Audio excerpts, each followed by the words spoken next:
Hello students, आज हम करेंगे nitric acid manufacturing by Ostwald's process. Last time हमने lab preparation of nitric acid किया था। अब हम industrial manufacturing of nitric acid कर रहे हैं। ऑस्टवर्ल्स प्रोसेस में जो है रिएक्शन 3 स्टेप्स में किया जाता है, जिसके लिए आपको डायग्राम बनाना होगा। डायग्राम हम बनाते जाएंगे और रिएक्शंस भी लिखते जाएंगे, साथ ही साथ प्रोसेस में आपको एक्सप्लेन करते जाऊंगी। तो डायग्राम से शुरू करते हैं। इसके अंदर एक होता है कैटालिटिक चेम्बर, ये एक रिएक्टर है।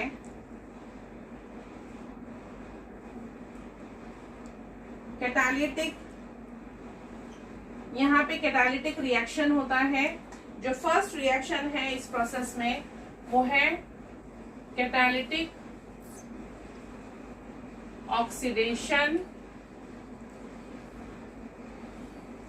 ऑफ अमोनिया, यानी जो हमारा रिएक्टेंट है वो मेन है अमोनिया और ऑक्सीजन। तो जो रिएक्शन होता है वो है NH3 reacts with oxygen, platinum is used as catalyst, temperature is maintained at 700 to 800 degrees Celsius. The reaction takes place and we get NO यानी nitric oxide plus H2O and 21.5 kilo calories of heat is generated. तो ये है आपका reaction 4, 5, 4, 6। ये numbers आप याद रख लीजिए। अमोनिया और ऑक्सीजन रिएक्ट करते हैं प्लैटिनम की प्रेजेंस में 700 टू 800 डिग्री सेल्सियस, इसीलिए हम इसे कैटालिटिक ऑक्सीडेशन कहते हैं। कैटलिस्ट की प्रेजेंस में ये ऑक्सीडेशन हो रहा है।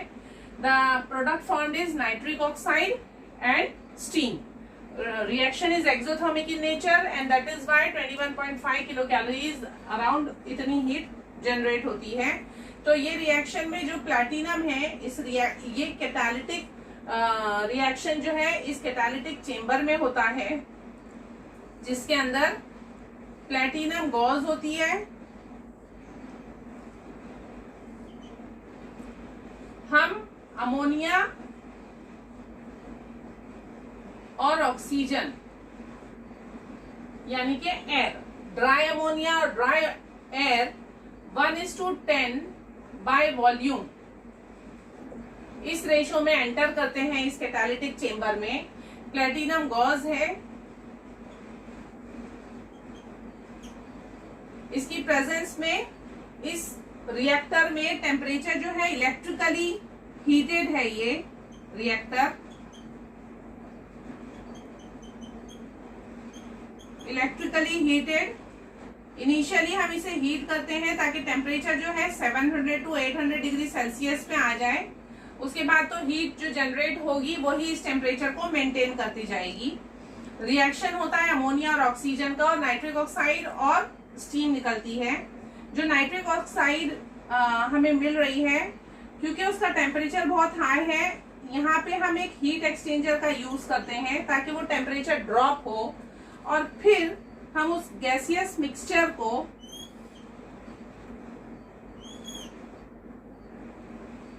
दूसरे टावर में लेकर जाते हैं। ये जो दूसरा टावर है ये एक्चुअली एक कूलिंग पाइप होता है इसके अंदर, ताकि टेम्परेचर और ड्रॉप किया जाए।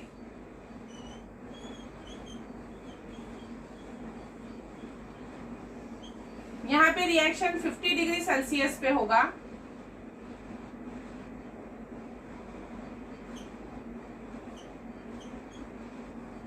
एयर एंटर की जाती है। ये जो मिक्सचर यहाँ से आ रहा है, यहाँ से एयर एंटर की जाती है। तो ये जो नाइट्रिक ऑक्साइड हमारे हाथ में आया है इसका फर्दर ऑक्सीडेशन होगा, इसीलिए हम इसे कहते हैं ऑक्सीडेशन चेम्बर। ये है ऑक्सीडेशन चेम्बर, जहां पे ऑक्सीडेशन होगा नाइट्रिक ऑक्साइड का टू NO2, नाइट्रोजन डाइऑक्साइड में कन्वर्ट होगी। NO plus O2 gives NO2। 50 degree Celsius पे रिएक्शन होता है।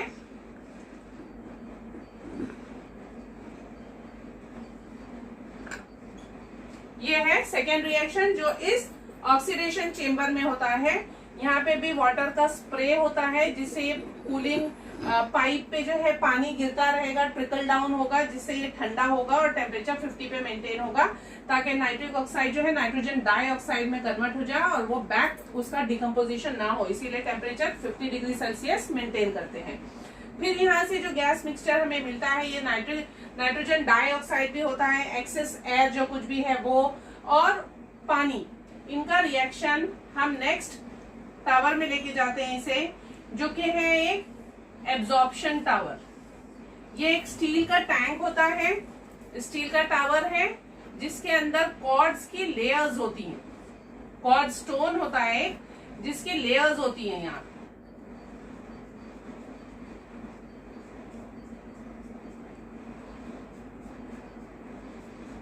तो नीचे से ये जो गैस है नाइट्रोजन डाइऑक्साइड, इसको एंटर किया जाता है,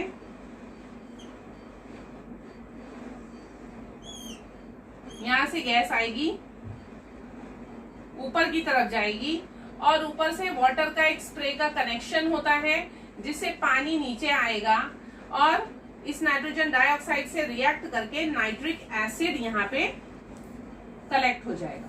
तो ये जो नाइट्रिक एसिड हमें मिला है, यहाँ पे टैप का कनेक्शन होगा, जिससे हम नाइट्रिक एसिड को निकाल सकते हैं। Nitric acid so obtained is around 50% dilute, 50 to 60% के बीच में डाइल्यूशन रहता है इसका, इस नाइट्रिक एसिड का, जो हमें ऑस्ट्रल्स प्रोसेस से मिला है। यहाँ ये जो है हमारा कंप्लीट रिएक्शन है ऑस्ट्रल्स प्रोसेस का। थर्ड रिएक्शन जो यहाँ एब्जॉर्प्शन टावर में हो रहा है, इसको कहते हैं absorption tower.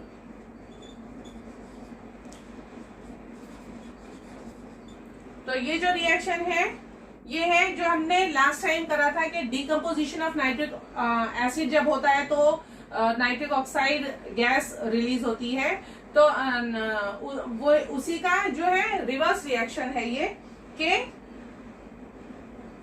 Nitrogen dioxide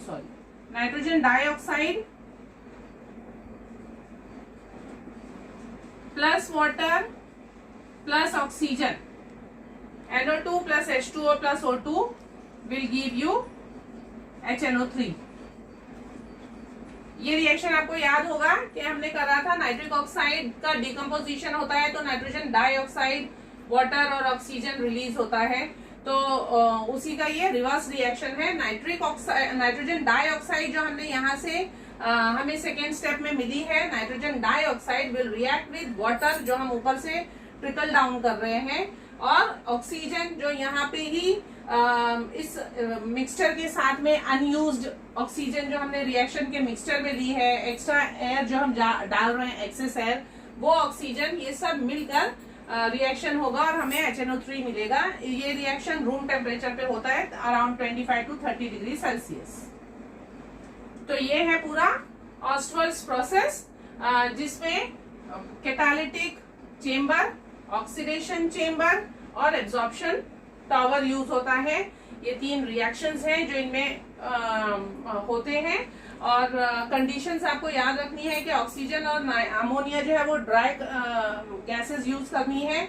1:10 by volume air ली जाती है, एयर का प्रोपोर्शन, अमोनिया और एयर का proportion, dry ammonia to dry air का वॉल्यूम है 1:10 by volume ratio.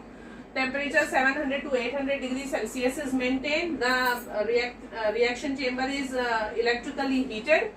Then it passes to heat exchanger so that the temperature drops, and then it enters the oxidation chamber where the temperature again drops to 50 degrees Celsius so that nitric oxide gets converted to nitrogen dioxide. Then the gases will enter into the absorption tower. Absorption tower has a spray from where the water is trickling down. The gases enter from the bottom, they both react with each other, and we get finally nitric acid. The nitric acid so produced is around 50% dilute. इसका अगर हमें further concentration बढ़ाना है, up to 68% concentration तक हमें nitric acid मिल सकता है bye distillation, और उसको फर्दर कॉन्सेंट्रेट करना है तो उसका और डिस्टिलेशन करते हैं, लेकिन with concentrated sulphuric acid.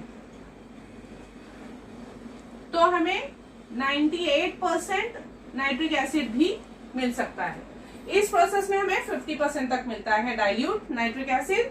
Further concentration के लिए उसका और डिस्टिलेशन करते हैं तो 68% नाइट्रिक एसिड मिलता है हमें, और उसका और फर्दर कॉन्सेंट्रेशन करेंगे with concentrated sulphuric acid and under reduced